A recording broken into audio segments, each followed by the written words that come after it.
So financial advisors can't just say they're financial advisors. They have to get a whole accreditation first. Shouldn't it be the same online? Today, I'm talking about this with one of my fave financial educators on Instagram, Vivian Tu.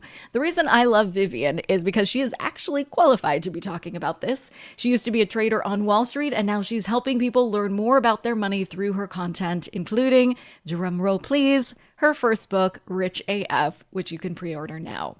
Today, we talk about the financial advice, in quotes, that keeps us up all night, how to confirm if a financial educator is legit, and we also play a game of Financial Never Have I Ever that I think you should totally try at home. Vivian Tu, welcome to Money Rehab.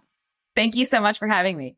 So if somebody asks you what you do, how would you introduce yourself? Finish this sentence. I am a... internet person. I am the World Wide Web, actually. I think I actually was really embarrassed at the beginning of doing your Rich BFF stuff to tell people that I was an influencer, because I think when you think of the term influencer and you close your eyes, the first thing you think of is somebody who just takes pics in bikinis and doesn't necessarily provide that much value to others. And that's not to say it's not important to have lifestyle influencers. I certainly follow a ton of them, but I think financial educator is probably a better term of what I like to consider my work. And the 10-second spiel is, I am someone who creates content about personal finance, budgeting, saving, investing, and everything in between, who encourages you to have money conversations with your friends. And a lot of that content does live digitally. So whether that be through social media, my podcast, or my upcoming book. And how do you feel about the term finfluencer specifically? So I don't love that term, because when I think of the term finfluencer, it's two words, right? Finance influencer. And what are you doing? You're influencing people to buy specific investments. That seems really shady and sketchy. And I think the term finfluencer encompasses a lot of the bad behavior and bad advice that I was trying so hard to debunk when I started Your Rich BFF. I love, love, love what you do because you were on Wall Street. You know what to teach. But, I know you were seeing this type of thing too when you left your Wall Street job behind. So what are some of the examples that were most egregious content that you saw? Funny enough, it's very self-serving material that really pisses me off. So people who talk about whole life insurance being the end-all be-all investment. If you're not investing in whole life, you don't want infinite banking. You don't want generational wealth. And I hate to break it to you, but whole life insurance is not a good investment for everybody. Frankly, I wouldn't even categorize it as an investment. It's life insurance. The upfront fees are so damn high that it really doesn't actually make sense for people who don't already have a lot of money. People use whole life insurance with the cash benefit as a way to diversify. It's a cash preservation strategy. It's not a growth strategy. So when people are like, yeah, this is the best investment possible, it's like, really? Because you could be investing that same money in just a standard index fund that tracks the S&P 500, makes so much more in gains over 40 years. And you could just buy term life if you need a death benefit to make sure your loved ones are taken care of. So I think there are better strategies than some of the ones touted. I would also say what really frustrates me is when people are like, you should listen to me because I'm a finance expert.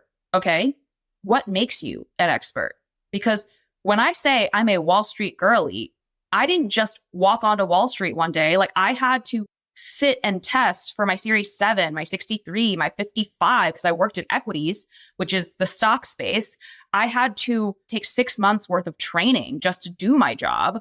And for someone to sit there and act like your guess is as good as mine, it's not. The way we talk about things, the way our fundamental understanding of the financial services space is very different. And it's really frustrating when people give advice and aren't qualified to do so. Listen, I'm not a registered investment advisor. I don't talk to retail investors. I was working with hedge funds, asset managers, big money, high net worth individuals. So I don't ever pretend to be someone who has worked with individual clients. When people are like, can we do a one-on-one? I'm like, no. I don't charge for one-on-ones because what I'm trying to do is educate. I don't offer services. I don't sell a course. I don't do any of that stuff because I think the people that do have kind of given it a really bad name. And I think in order to really explain this stuff, you have to really know it first. They look at it and they say like, oh, you can just throw a bunch of swear words and like some crazy graphics and make it sexy and cool. It's like, no, the way The Daily Show works and the reason that that's funny is because those writers know the news so well that they can make fun of it. It's like you have to know this space so well before you can start democratizing it. You have to understand the language or the rules before you break them. And so I think that's an important part that hasn't translated. And there's, no regulation. If somebody's scrolling on TikTok and they see a creator talking about finance in some really enticing way because the TikTok algorithm is like crack, how do you make sure it's legit? Yeah. One thing that is so important for every single person to be able to do is their own due diligence. So when you hear something or learn about something on the internet in the form of a 60 to 90 second video, go ahead and assume not every single important detail can be covered in 60 to 90 seconds. You can then go and use this amazing thing we have called the Google machine and literally type in the words that you've just learned about, things that you want to explore more, whether that be tax hacks, whether that be certain investment accounts that have benefits based on what you're using that money for, whether that be certain types of budgeting formats that might work best if you have inconsistent income or someone who gets paid on a infrequent basis, but cuts massive checks. Like there are so many things that you can just double check by going onto the internet and seeing if verified sources, if reputable brands have published something similar. So whether that be seeing if, CNN or the Wall Street Journal or Bloomberg or any news network, frankly, has confirmed what you're hearing is really, really important because unfortunately, like you mentioned, the TikTok algorithm is crack.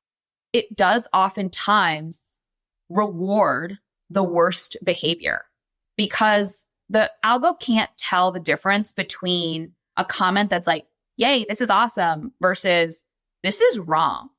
If a ton of people comment on some 14-year-old boy's video being like, hey, what you're saying is actually wrong, trying to inform him or something along those lines, like that still gets pushed as engagement.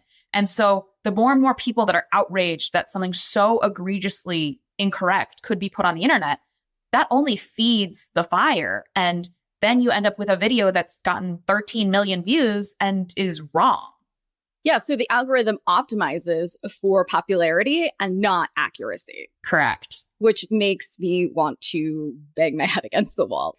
I've talked to a bunch of financial services companies and brands. And I went through like the CFP program and got a bunch of alphabet soup stuff. And I take this really, really seriously. Like I lose sleep to make sure that we're doing the right thing and the trusted thing because it's so important. Yes, also supplements are important, but this is like your money. Like I want it to be fun and sexy, but not too fun and sexy. Like I don't want to gamify my money.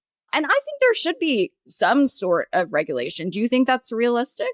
I really do think that there should be some sort of regulation. So it's different if you buy a $12 lip gloss that sucks versus putting your money, all of it, into one investment that ends up being a pump and dump scheme. I think the risks are just very, very different. The FTC currently controls all advertising. So you have to have, what is the phrase? Clear and conspicuous disclosures. So I'm always very careful when I'm working with brand partners to be like, at the brand, hashtag ad. So it's very clear when something is an ad. And if we're on a platform that allows you to tag them or paid partnership or what have you, I'm always using those toggles. But when it comes to money, I do think there should be an added level of regulation or an added end card or something that you need to put on. And oftentimes I do, even though I'm not required to, because it's someone's livelihood that you are discussing. I do think that whether it be the FTC or in particular the SEC should step in and there should be more regulations about finance content. Listen, if you want to go to the SEC with me, I am so down. We should have like a round table with the Instagram and TikTok and the SEC. It's true. And when I was at CNBC, you'd have to do your disclosures so you don't talk your book or like experts wouldn't talk your book. Can you explain what that means?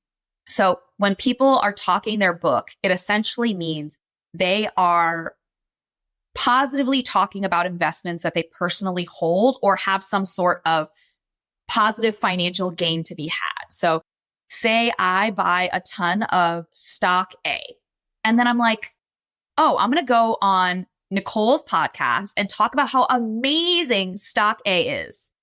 Obviously, then people are going to go buy stock A, but I already have stock A. So that stock price is likely going to go up. I will be in a better financial position. I have something to gain by saying all of those things. And when you have the type of reach and platform that you and I have, we have to be really mindful about conflicts of interest. We have to be really mindful about talking our own books. I totally agree. Like, I really am becoming more and more passionate. So the offer was half a joke, but half serious to try and figure it out. Cause I worry, like, I think there should be an added level beyond the lip gloss of what all of these folks who say they're finfluencers or fin talk or fin whatever the fuck, like, should put on there, because otherwise I think it's really reckless. Yeah. And then to talk about a very specific example, FTX, frankly, I haven't seen many of the influencers who were vehemently advocating for that platform. Want to be clear, I never did. Same. Or NFTs or any of that. Yeah, no, none of that shit. But I haven't seen apology messages come out from a lot of those people who were really, really promoting a brand like FTX that really were people just like lost all of their money and they're going to have to wait through bankruptcy court. Maybe they'll get pennies on the dollar one day, but for now that's gone. And that's sad because that could have been somebody's retirement fund. That could have been someone's vacation money. That could have been the money they were saving for a house, for a car, for a wedding, what have you. Like, that is someone's livelihood. And frankly, I find it really disappointing. I think some of those really, really big name celebrities are being held accountable. I think they're part of the class action or whatever, the plaintiffs in that suit. But like, I think anybody who had anything to do with that situation should first and foremost apologize and be like, listen, I didn't know. I didn't have access to this information. I did with that what I could. Say that. But also, you know, there should be financial remuneration of some sort. Agreed. I think at the crux of this, and the algorithm optimizes for this too, is this idea that there is an easy fix. Like, it's been since the early days of stocks that there is a get rich quick idea, and people are fascinated and tantalized and think like you can skip all these steps and like just get rich. Do you think that's what is being optimized or proliferated as well? Yes, but two notes I will make. First and foremost, the very first video I made went viral. And the reason it went viral, I think in a large part, was because I said, I'm going to be honest with you, I don't have a get rich quick scheme. They don't fucking exist.